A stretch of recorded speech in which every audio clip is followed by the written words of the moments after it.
నిలువద్దము నిన్ను ఎప్పుడైనా నువ్వు ఎవ్వరు అని అడిగేనా ఆ చిత్రమే గమనిస్తున్నా కొత్తగా నువ్వు విన్నది నీ పేరైనా నిన్ను కాదని అనిపించేనా ఆ సంగతి కనిపెడుతున్నా వింతగా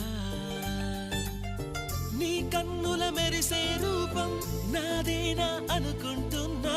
నీ తేనెల పెదవులు పలికే తీయదనం నా పేరేనా అది నువ్వే అని నువ్వే చెబుతూ ఉన్నా